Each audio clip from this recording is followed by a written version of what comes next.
Welcome to all of you class 9th, and today I am going to start your new chapter, and this chapter is circle and chapter number is 10, right?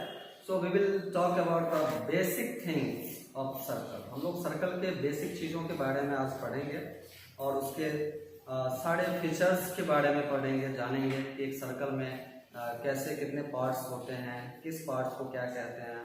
तो ये एक introduction है circle के लिए, जो कि आप class 9th में हैं उनके लिए भी प्रॉफिटेबल है और जो क्लास 10th में है उनके लिए भी प्रॉफिटेबल है। ठीक है, तो चलिए आज का ये वीडियो स्टार्ट करते हैं। आप लोग थोड़ा ध्यान से देखिएगा ताकि आपको कहीं पे प्रॉब्लम क्रिएट ना हो, राइट।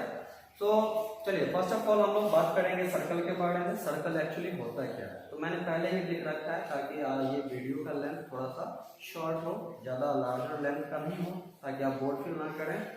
ठीक है, तो आइए बात करते हैं हम लोग सर्कल के बारे में। तो मैंने पहले ही लिख रखा है कि collection of those points in a plane which are at a constant distance from a fixed point in the plane is called a circle। एक सर्कल क्या होता है, तो किसी भी एक पॉइंट से, एक पॉइंट जैसे मैंने प्लेन पे यहाँ पे ड्रॉ कर दिया, राइट।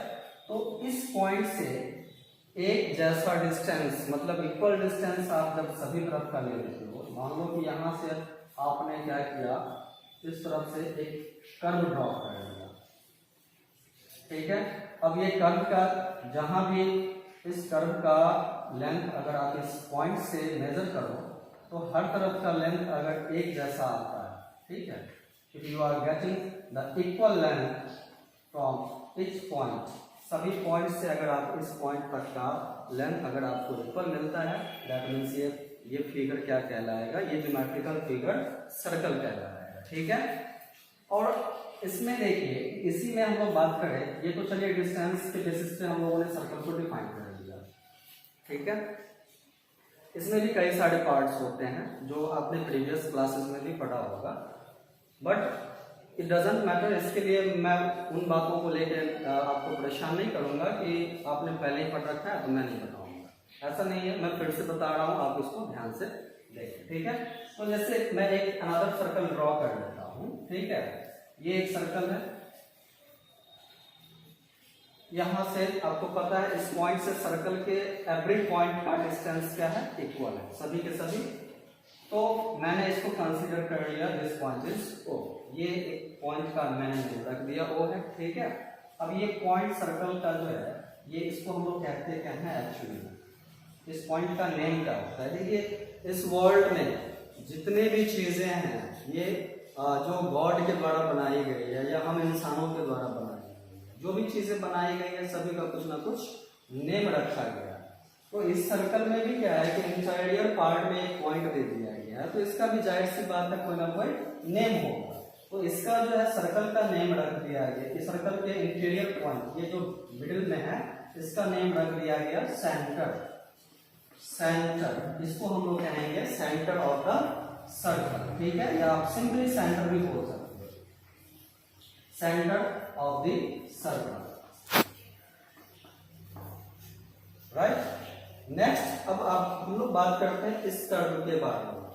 ठीक है, ये कर्व क्या कहलाएगा, एक्चुअली ये कर्व को हम लोग कहते हैं सर्कमफ्रेंस। मैंने पहले ही बताया कि जो भी चीजें बनाई गई है, चाहे वो नेचुरल हो या मैन मेड हो, सभी का कुछ ना कुछ नेम रहता है, जिसको हम लोग ग्रामेटिकली कहते भी हैं कि जो भी नेम होता है उसको नाउन नेम कहते हैं, राइट। तो ऐसे ही इसका भी नेम है, ये क्या है, इसको हम लोग कहेंगे, इस कर्व को सर्कमफ्रेंस कहेंगे, सर्कमफ्रेंस, सर्कमफ्रेंस। ओके, तो ये सर्कमफ्रेंस कहलाएगा, राइट। चलिए अब इसमें और आगे हम लोग बात करेंगे सर्कल में। ठीक है, कि ये जो कर्व है, इसको हम लोग को अपने भाषा में, जैसे आप लाइन के बारे में पहले भी पढ़े होंगे, मैं जितना भी डीपली जाऊंगा उतना और आपको इस चीज के बारे में और जानने की इच्छा होगी। ठीक है, जैसे पॉइंट होता है, पॉइंट का काफी ये वैल्यू होती है इस पॉइंट का, बिकॉज पॉइंट का कोई लेंथ नहीं होता है, कोई ब्रेथ नहीं होती है, इसकी कोई हाइट नहीं होती है, it just a mark of a position. एक किसी भी जगह को क्या करता है, इंगित कर देता है, यानी कि प्रेजेंट करता है। जैसे अभी के समय में आपने मोबाइल फोन यूज कर किया होगा, कई सारे आप गूगल मैप होता है उस पर जितने भी लोकेशन है जगह को बस एक पॉइंट से रिप्रेजेंट किया जाता है, मतलब उस पर ये बता दिया जाता है कि कोई भी जगह कहाँ पे है। ठीक है, so point is the mark of position, और ये पॉइंट का वैल्यू बहुत ज़्यादा है, बहुत ज़्यादा है। कैसे आप, तो मैं एक छोटी सी बात आपको बताने वाला हूँ। जैसे एक पॉइंट तो मैंने ले लिया, अब देखिए इससे क्या क्या पॉसिबिलिटी बनती है, इससे क्या क्या हम लोग कंस्ट्रक्ट कर सकते हैं। ठीक है, तो अगर इसी पॉइंट को हम लोग एक वे में, स्ट्रेट वे में अगर ऐड करते चले तो ये पॉइंट क्या हो जाएगा, थोड़ा थोड़ा पॉइंट जो है मिल करके देख लीजिए एक लाइन बना दिया। ठीक है, तो लाइन के भी कई सारे टाइप्स होते हैं, जैसे स्ट्रेट लाइन हो गया, कर्व लाइन, ब्रेक लाइन, तो ये वही कर्व लाइन है यहाँ सर्कल में। ठीक है, जो कि कई सारे पॉइंट्स के कॉम्बिनेशन से ये कर्व बने हैं। ठीक है, अब ये कर्व के अंदर का जो ये पार्ट है, मैं एक दूसरा सर्कल बना लेता हूँ ताकि आपको समझने में प्रॉब्लम ना हो। ठीक है, तो मैंने एक दूसरा सर्कल बना लेना है सबसे पहले, तो ये सेंटर है ये। अब ये जो कर्व के इंटीरियर पार्ट है, जिस पार्ट को मैं शैडो कर रहा हूँ, यानी कि छायांकित कर रहा हूँ, ये पार्ट्स का भी तो कुछ ना कुछ नेम होगा ना। इस पार्ट्स को हम लोग क्या कहेंगे, इस पार्ट्स को हम लोग कहते हैं area, area of the circle. Okay, area of the circle कहेंगे। जैसे आपको ये बोर्ड दिख रहा होगा, बोर्ड ये दीवार, इस वॉल के कितने सरफेस को कवर कर रखा है, जितने भी इस वॉल के पार्ट्स को कवर कर रखा है इस बोर्ड का, उतना क्या है, एरिया है। ठीक है, तो चलिए बच्चों अब इसके आगे का हम लोग देखते हैं कि आगे जैसे इसके और भी कई सारे पार्ट्स हैं उसको समझेंगे, फिर हम लोग चलेंगे इसके मेन एक्सरसाइज, मेन टॉपिक पे। ओके, तो आइए नेक्स्ट टॉपिक हम लोग अब देखेंगे, रेडियस, डायमीटर और एक्सेट्रा। ओके बच्चों, तो नेक्स्ट टॉपिक हम लोग सर्कल का देखेंगे और उसके कुछ पार्ट्स के बारे में। तो चलिए अब है कि हम लोग देखेंगे रेडियस के बारे में। रेडियस क्या होता है, सर्कल का कौन सा पार्ट रेडियस कहलाता है। ठीक है, तो let us consider a circle.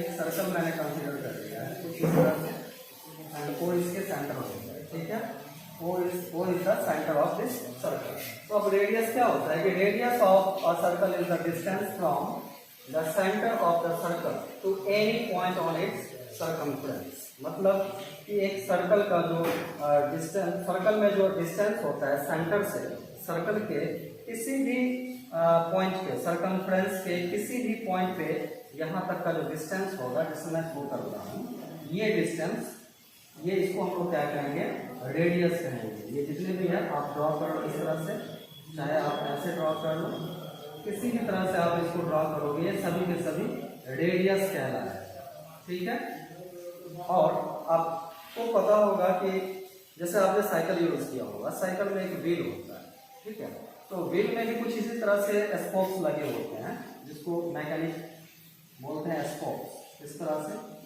ठीक है, तो कभी आपने उसका लेंथ मेजर करके देखा है?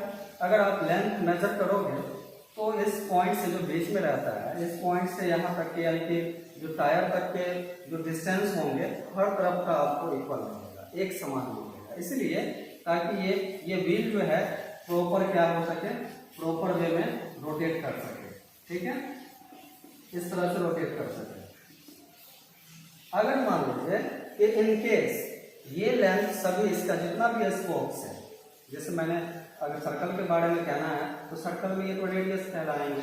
ठीक है, हाँ, अगर ये सभी का लेंथ क्या हो जाए, डिफरेंट हो जाए, डिफरेंट मतलब कि अलग अलग हो जाए, तब क्या होगा, तो इस केस में साइकिल का व्हील जो है एकदम सीधा नहीं चल के प्रॉपर वे में नहीं चलेगा, वो एकदम जिगजैग वे में चलेगा, ऐसे टेढ़ा मेढ़ा चलेगा। ठीक है, तो इसीलिए आपको ये एक ही बात साथ में याद रखना है कि एक ही सर्कल के अंदर में आप जितने भी रेडियस ड्रॉ करते हो, सभी का लेंथ क्या होगा, इक्वल होगा। जैसे मान लीजिए मैंने ये डायग्राम बना दिया, एक सर्कल है, ये सेंटर हो गया, इसमें मैं कुछ इस तरह से रेडियस को ड्रॉ कर लेता हूँ।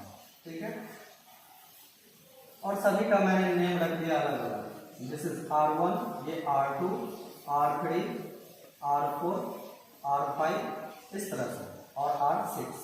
तो ये जितने भी रेडियस है ये सभी का लेंथ क्या होगा, एक समान होगा, इट मींस की इक्वल होगा। Here you can say that here R1 is equal to R2 is equal to R3 is equal to R4 and so on। इसी तरह से आप जितने भी रेडियस को ड्रॉ करोगे सभी का लेंथ इक्वल हो जाएगा, ठीक है। अब चलिए इसके नेक्स्ट पार्ट के बारे में बात करते हैं, डायमीटर। डायमीटर क्या होता है, तो देखिए सबसे पहले सर्कल ड्रॉ कर लेते हैं ताकि आपको डायग्राम के थ्रू ज्यादा इजीली समझ में आ जाए। तो सर्कल क्या, डायमीटर क्या होता है, diameter is a straight line passes through the center of the circle, passes through the center of the circle, यानी कि सेंटर से क्या होता है, centre of the circle, circle के सेंटर से पास करती है, ठीक है।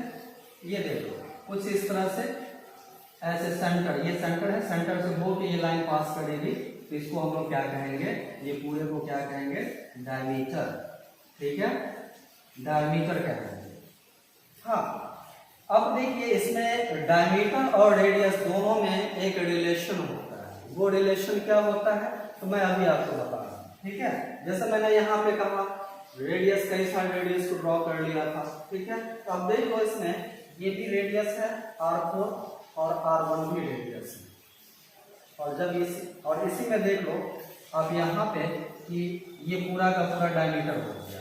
तो अगर हम सेंटर से लेफ्ट साइड की तरफ की बात करें, ये लेंथ, तो अगर इसको हम लोग R1 मान लें इस लेंथ को, और इस लेंथ को हम लोग अगर R2 सपोज कर लें, कंसिडर कर लें, तो ये दोनों मिलने के बाद यानी दोनों लेंथ को अगर हम लोग क्या करें, कंबाइन कर दें यानी कि जोड़ दें, तो पूरा क्या हो जाएगा, डायमीटर हो जाएगा। इट मीन्स इससे ये क्लियरिटी हो रही है कि diameter is double the radius of a circle, मतलब डायमीटर जो होता है एक सर्कल के रेडियस का डबल होता है, ठीक है। तो एक फॉर्मूला बन गया, diameter is equal to 2 into radius, diameter is equal to 2 into radius. तो चलिए डायमीटर तो रेडियस का डबल हो गया, बट मैं आपसे अगर ये पूछूं कि रेडियस डायमीटर का कितना होगा, तब आप कैसे बताओगे। तो आपने इंटीजर चैप्टर में पढ़ा होगा, क्लास 6, 7 सबसे हम लोग पढ़ते हैं, क्लास 4, 5 में भी पढ़ने लग जाते हैं लगभग ये सब चीजें, जब मल्टीप्लाई के फॉर्म में है राइट साइड में। अब आप इसको क्या करो, 2 को लेफ्ट में लेके चले आओ, तो 2 क्या करेगा, मल्टीप्लाई से डिवाइड कर देगा। इट मीन्स की डायमीटर को अगर मैं सिर्फ d लिखूं तो ये 2 इधर आके डिवाइड कर देगा, इधर क्या रह जाएगा, रेडियस। मतलब इससे क्या क्लियर हो रही है कि रेडियस जो होती है वो डायमीटर की हाफ होती है। तो डायमीटर डबल हो गया रेडियस का, और रेडियस डायमीटर का हाफ हो गया। अब इसको अरेंज करके इस तरह से लिख लो formula. So we can say that R equal to d/2। Here R is the radius of the circle and d is the diameter of the circle. Clear. तो ये था रिलेशन रेडियस और डायमीटर। ओके, चलिए अब आगे हम लोग आगे का टॉपिक देखते हैं सर्कल का, ठीक है। ओके बच्चों, तो नेक्स्ट टॉपिक हम लोग देखेंगे अब सरकमफ्रेंस ऑफ अ सर्कल। एक सर्कल का सरकमफ्रेंस क्या होता है, ठीक है। तो हम लोगों ने प्रीवियस में देखा है अभी जस्ट की डायमीटर और रेडियस, ठीक है। इसमें हम लोग बात करेंगे सरकमफ्रेंस के बारे में, ठीक। तो सरकमफ्रेंस एक्चुअली होता है क्या है, तो हम लोग प्रीवियस क्लासेस में भी स्टडी कर चुके हैं इस टॉपिक पे कि सरकमफ्रेंस इट मीन्स की parameter of any geometrical figure. अब ये पैरामीटर क्या होता है, तो इसमें थोड़ा बहुत हो सकता है कि बहुत बच्चे भूल गए होंगे कि पैरामीटर एक्चुअली होता क्या है। तो मैं थोड़ा सा इसको आपको एक बार फिर से रिमाइंड कर देता हूँ, ठीक है। जैसे आपने पढ़ा होगा ज्योमेट्री में या ट्राइंगल चैप्टर्स वगैरह में, स्क्वायर रेक्टेंगल के बारे में, तो इसमें पैरामीटर एक्चुअली क्या होता है। तो देखिए ये जो मैंने एक ज्योमेट्रिकल फिगर बनाया कुछ इस तरह से लाइक अ स्क्वायर, एक स्क्वायर की तरह, तो इसके इस पॉइंट से आप चारों तरफ का डिस्टेंस आप क्या कर लो, मेजर कर लो, ठीक है। और यही इसके चारों तरफ का जो लेंथ कहलाता है इसका पैरामीटर कहलाता है, ठीक है। आप कोई सा भी आप डायग्राम ले लो, कैसा भी डायग्राम ले लो, अगर आपको लेंथ क्या करना है, अगर लेंथ पता है, सभी इसके साइड्स का लेंथ जो है आप क्या करना है, आपको ऐड कर लेना है। ये क्या कहलाएगा, इसका पेरीमीटर कहलाएगा। ठीक है, तो हम लोग बात करेंगे स्पेशली सर्कल में। इसी तरह से आप कई सारे डायग्राम्स यूज कर सकते हो। तो चलिए मैं बात करूंगा अब सर्कल के बारे में। ठीक है, ये क्या हो जाएगा, इसका एक सेंटर हो जाएगा सर्कल का। ठीक है, अब इसके सरकमफ्रेंस तो आपको पता चल गया होगा कि चारों तरफ, यानी कि distance around a geometrical figure is called a perimeter. Perimeter यानी कि उसका वो पेरीमीटर कहलाएगा एक। ठीक है, तो इसमें ये क्या हो जाएगा, इसका ये कर्व के जितने भी लेंथ होंगे, सपोज यहाँ से मैंने मेजर करना स्टार्ट किया, इस तरह से मैंने क्या किया, इसको मेजर कर लिया। And suppose if we are getting 10 centimetre of 10 centimetre length, अगर इसका हम लोग लेंथ 10 सेंटीमीटर फाइंड कर रहे हैं, यानी कि प्राप्त कर रहे हैं, तो क्या होगा, इस सर्कल का जो पेरीमीटर होगी वो 10 सेंटीमीटर होगी। राइट, तो चलिए अब इसमें एक और भी कंफ्यूजन क्रिएट होता है कि सरकमफ्रेंस, चलिए ठीक है, इसको हम लोग फाइंड कैसे करेंगे किसी भी सर्कल में, इसके सरकमफ्रेंस को कैलकुलेट कैसे करते हैं। तो इसके लिए कुछ फॉर्मूला का हम लोग यूज करते हैं। ठीक है बच्चों, तो आइए हम लोग उसके फॉर्मूला को अब देख लेते हैं। तो सरकमफ्रेंस फाइंड करने के लिए हम लोग फॉर्मूला का यूज करते हैं 2πr। ठीक, कर दें, इज इक्वल टू 2πr हम लोग फॉर्मूला यूज करेंगे। अब बच्चों यहाँ पे भी कई सारे रिलेशन होते हैं, रेडियस में, सरकमफ्रेंस में, यहाँ पे आपको कंफ्यूजन नहीं होना चाहिए। So here c is equal to circumference, हम लोग c को सरकमफ्रेंस पढ़ेंगे। ठीक है, सरकमफ्रेंस पढ़ेंगे, तो कंफ्यूजन में मत रहिएगा कि ये एक्चुअली c है क्या। ये पाई है, इसको हम लोग पढ़ते हैं पाई। ठीक है, ये एक ग्रीक अल्फाबेट है, जैसे हम लोगों का इंडियन अल्फाबेट, ब्रिटिश अल्फाबेट्स है A to Z तक में, तो वैसे ही होता है ये ग्रीक का अल्फाबेट। जैसे हम लोगों का 15th नंबर पे O आता है, तो वैसे ही ग्रीक में आता है ये अल्फाबेट पाई आती है। ठीक है, पाई का भी काफी एक बेहतर ही रिलेशन बताया गया है कुछ हमारे साइंटिस्ट के बारे में, उनके लाइफ से जुड़े हुए। ठीक है, मैं ये भी अभी आपको बताऊंगा कैसे जुड़ी हुई है। ठीक, तो चलिए, तो सरकमफ्रेंस फाइंड करने का फॉर्मूला ये हो गया। ठीक है, कि circumference is equal to 2πr। अब इसका एक और फॉर्मूला हम लोग यूज करते हैं, कैसे, तो मैंने आपको बताया था, अगर आपको जस्ट थोड़ी देर पहले याद हो, तो मैंने बताया था कि diameter is equal to 2 into radius 2r, यानी कि डायमीटर जो होता है रेडियस का डबल होता है। ठीक है, तो अब हम लोग क्या करते हैं, ये 2r के जगह पे क्या ले सकते हैं, d ले सकते हैं। We can take, because both are equal to each other. ये 2r किसके इक्वल में है, d के इक्वल में है, तो हम लोग 2r को रिमूव करके और उसके बदले में ये d को पुट कर सकते हैं। ठीक है, तो ये आप जब 2r को रिमूव कर दोगे तो सिर्फ इसमें पाई बच जाएगा, रिमेन रहेगा पाई। अब 2r के बदले में, इसके बदले में लिखना क्या है, मतलब यहाँ पे d मैंने बताया भी है, क्योंकि ये दोनों एक दूसरे के इक्वल है, तो ये हो जाएगा पाई इंटू d।